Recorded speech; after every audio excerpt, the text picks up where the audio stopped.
Be me, 34 years old, working as a content strategist for a marketing firm. Consider myself pretty successful. I spent most of my 20s and early 30s building my career, proving I could compete in any room. Always made it a point to speak up when I noticed inequalities. Never let things slide. Grew up watching my mom defer to my dad on everything. Promised myself I'd never be like that. She had a degree but gave up her career to raise us. Always seemed slightly resentful. Vowed to myself that I would never compromise my ambitions for anyone. Lately been really active in this online community where we discuss workplace dynamics. Not going to name it because it doesn't matter, but it's where a lot of professional women share experiences. Spend a good hour or two every evening scrolling through posts, commenting, sharing my thoughts. Feel like it's important work, helping other women recognize when they're being undervalued. The discussions are always so validating, everyone gets it. One evening, I'm browsing through posts and see this thread about domestic labor. Someone's talking about how her husband doesn't do his share of housework. Start thinking about all the stats I've read about women doing more unpaid labor. Get kind of fired up thinking about it. Decide to make a post about something that's been on my mind lately. Write this long post about how men have basically structured society to avoid real work. Explain how they've created this hierarchy where physical labor is valued over the complex multitasking women do. Point out how men love to act like their jobs are so hard, but they just do one thing at a time. Meanwhile, women are managing households, doing emotional labor, keeping everyone's lives running. Get into how men have convinced everyone that sitting in an office or doing manual labor is somehow harder than the invisible work women do. Write about how the lazy husband trope exists for a reason. Talk about how men coast through life on the infrastructure women provide. Mention how they love to complain about how hard they work, but don't even notice all the work happening around them. Feel pretty good about the post. Think I made some solid points. It's well written, logical, backed up by things I've observed in my own life. Hit submit and go make myself dinner. Check back an hour later and the post has like 200 upvotes and tons of supportive comments. Everyone's sharing their own stories about lazy partners and male colleagues who coast by. Feel validated, like I've really contributed something meaningful to the conversation. Screenshot some of the best responses to save for later. Couple days go by and I kind of forget about the post. I make a lot of posts, it's just part of my routine. Then one evening I'm scrolling and see that someone has linked to my post from a different forum. Apparently it got cross-posted somewhere and now people are discussing it. Curiosity gets the better of me and I click through. It's some forum I've never heard of, seems to be a mixed group of people.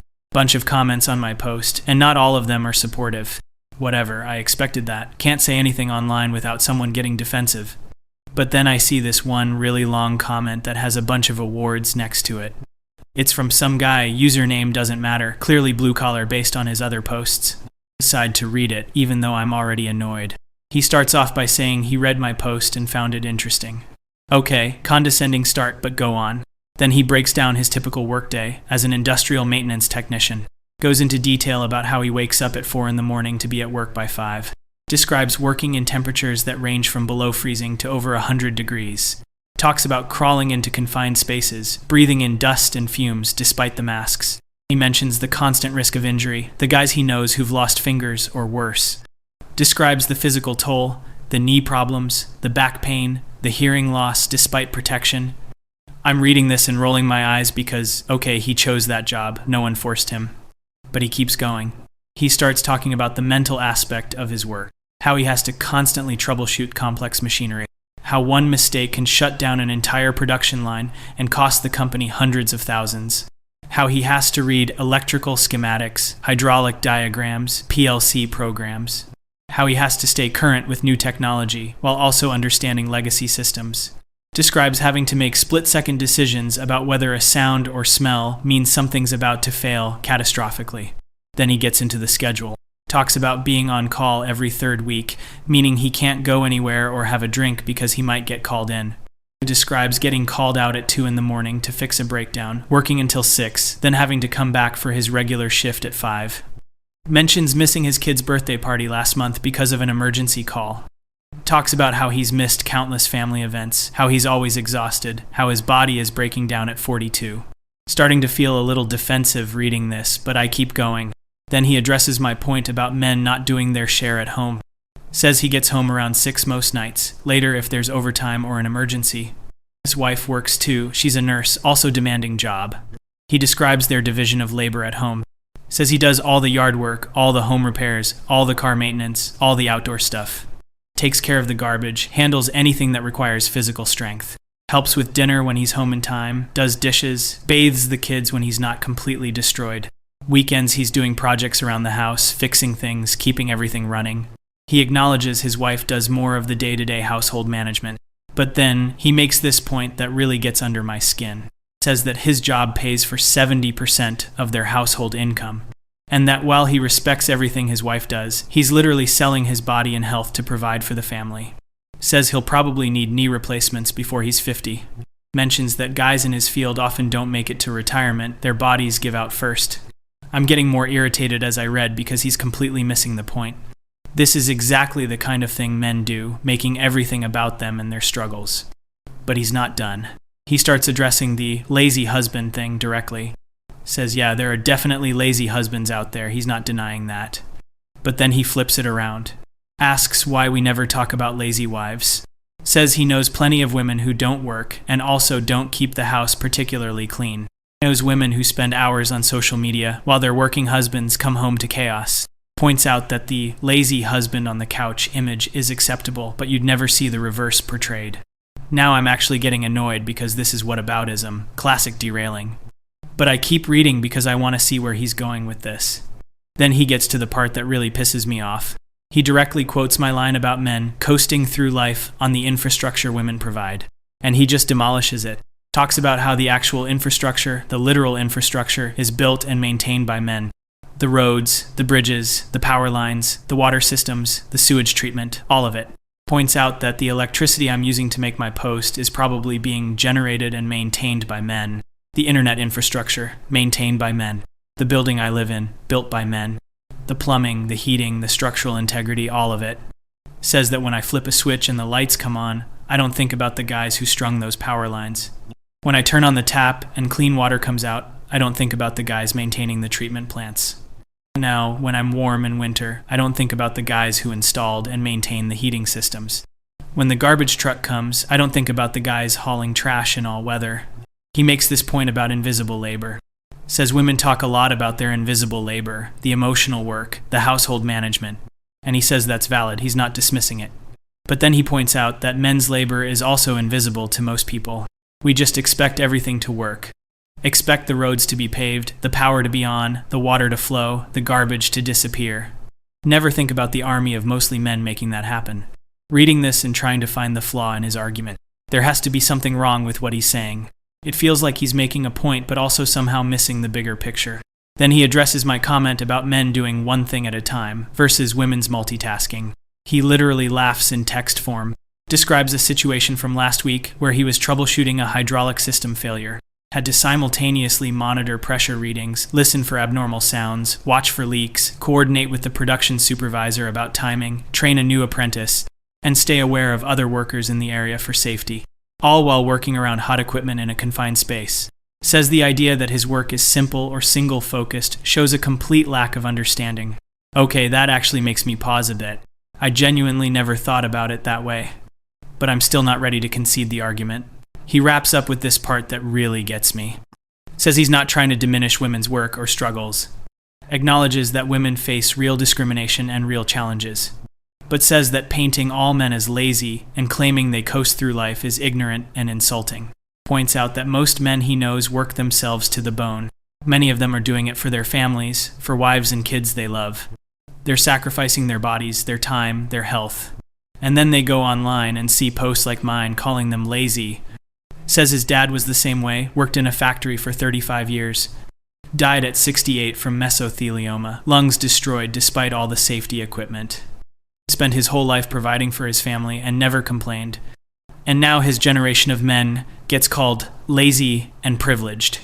The comment ends with him saying he hopes I'll consider that maybe my perspective is limited to my own experience. Suggests that before making sweeping statements about men being lazy, I should spend a day doing what he does. Says he'd be happy to swap jobs for a week. He'll sit in my office and I can crawl around industrial machinery. See who's begging to quit first. Sitting there staring at my screen feeling this weird mix of emotions. Part of me is angry because this feels like an attack. Part of me is defensive because I don't like being told I'm wrong. But there's this small part that's uncomfortable because some of what he said rings true. I don't want to admit it, though. Start mentally preparing my response. Going to point out all the things he's missing about systemic inequality. I'm going to explain how his individual experience doesn't negate the broader patterns.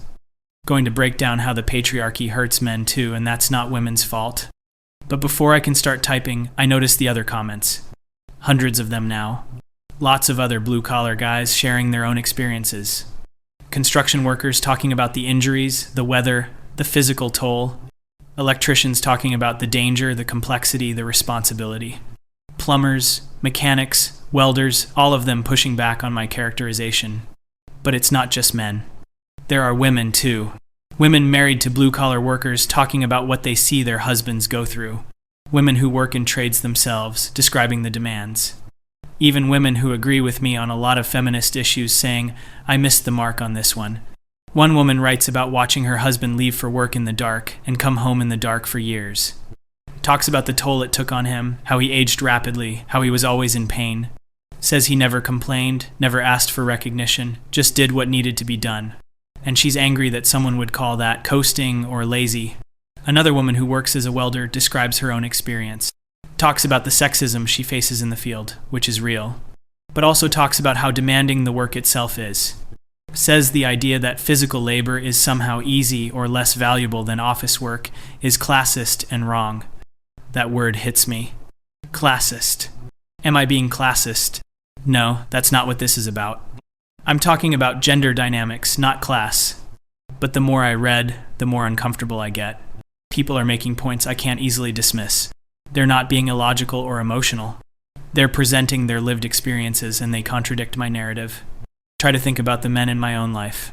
My dad worked in sales, was gone a lot, but I remember him being tired. My uncle was a contractor, remember him always having some injury or another.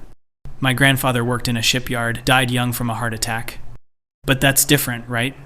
That's just the patriarchy making men think they have to be providers. That's toxic masculinity forcing them into these roles. Except the welder woman addressed that too. Said she chose her job because it pays well and she finds it meaningful. Said framing it as, victimhood is insulting. She's not a victim of anything, she's a skilled tradesperson. Closed my laptop feeling frustrated. This isn't how this was supposed to go. My post was supposed to spark discussion among people who got it. Instead, it got hijacked by people who don't understand systemic analysis. Try to let it go, but I keep thinking about it over the next few days. That maintenance guy's comment keeps popping into my head at random times. When I flip on the lights in the morning. When I'm sitting in my heated apartment during a cold snap. When I flush the toilet and don't have to think about where that goes. Start noticing things I didn't before. The garbage truck that comes by every Tuesday morning, guys hauling bins in the freezing rain. The construction crew working on the street, out there in the heat. The delivery drivers constantly moving, always rushing. One day, the heating in my building stops working. It's the middle of winter and it's freezing. Maintenance guy shows up within an hour. I watch him work for a minute. He's down in the mechanical room, surrounded by pipes and machinery. Looks hot and cramped and uncomfortable down there. He's there for 3 hours, troubleshooting, testing, fixing. When the heat comes back on, I feel relieved and grateful. He just packs up his tools and moves on to the next problem. I don't say anything to him. What would I say? But I think about that forum comment again. Try to push it out of my mind by going back to my usual online spaces, looking for posts that will make me feel validated again. Find plenty of them. Women sharing stories about incompetent husbands. Discussions about weaponized incompetence.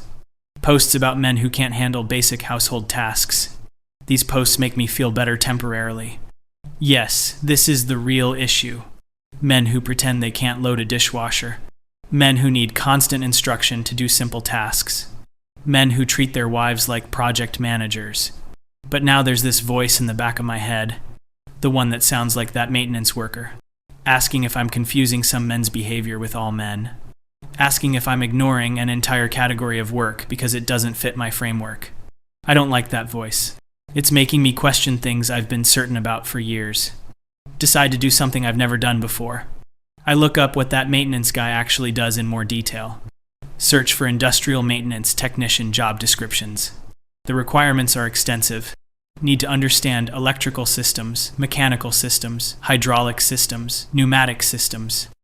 We need to be able to read complex technical drawings, need various certifications, often need years of experience. The physical requirements are intense. Lifting, crawling, working at heights, confined spaces, exposure to all kinds of conditions. Look at the salary. It's decent, better than I expected, but not amazing considering what they're doing. Certainly not enough to justify destroying your body. Then I make the mistake of looking at workplace fatality statistics. Men account for over 90% of workplace deaths. The jobs with the highest fatality rates are almost all male-dominated. Logging, fishing, roofing, construction, trucking, farming. Men are dying at work at vastly higher rates than women. This information sits uncomfortably in my brain.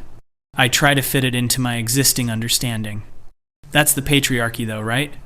Men are pushed into these dangerous roles by societal expectations. Toxic masculinity tells them they have to be tough and take risks. It's still a gender issue, just a different angle. But even as I think this, it feels hollow. Like I'm trying to explain away something that doesn't fit.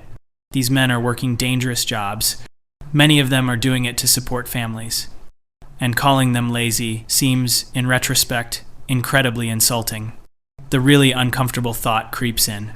The one I've been avoiding. What if I was wrong? Not about everything, not about feminism or equality or women's struggles, but about this specific thing. What if that post was ignorant and unfair? I don't want to admit it. Admitting it feels like betraying something important. Feels like giving ground to people who want to dismiss women's real issues. Feels like agreeing with men who derail every conversation about sexism. But sitting here in my comfortable apartment, climate controlled without me thinking about it, electricity flowing without me understanding how, water coming out of the tap clean and safe, internet connection stable and fast, all of it maintained by people I never see doing work I don't understand. And I called the people who make this possible lazy. Said they coast through life. Dismissed their labor as simple and easy. The worst part is realizing that I did exactly what I accuse men of doing. I made invisible labor that I don't value. Because it's not my labor, because it's not what I do, I decided it was less important. I centered my own experience and dismissed everything else. That maintenance worker was right. My perspective was limited to my own experience. I looked at the world from my position and assumed I saw the whole picture. But I was only seeing the parts that affected me directly. Think about writing a response or an apology. But what would I even say? Sorry for calling you lazy. I didn't realize you were destroying your body to keep society running. That sounds patronizing even in my head. Instead, I just sit with the discomfort.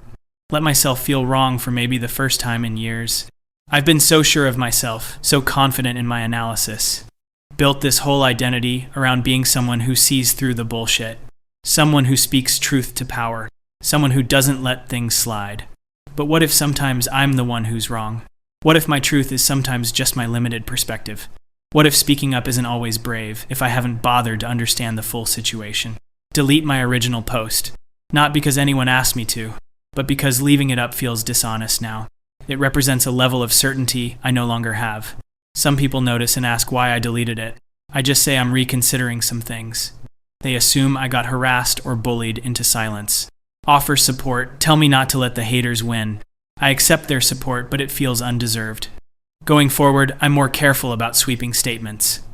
Still engage in discussions about gender and equality. Still think women face real discrimination and real challenges. Still call out sexism when I see it. But I stop talking about men's work like I understand it. Stop making assumptions about what's hard and what's easy. Start asking more questions instead of always having answers. Never interact with that maintenance worker again. Don't know his name, probably never will. But he fundamentally changed how I see things. Humbled me in a way no one else has. Still consider myself a feminist. Still believe in equality and justice. But I learned something important that day. Being right about some things doesn't make you right about everything. And confidence without understanding is just arrogance. Sometimes the person who needs to be schooled is you. And sometimes the lesson comes from exactly the kind of person you thought you had figured out. That's the most humbling part. I thought I knew better. Turns out I had a lot to learn.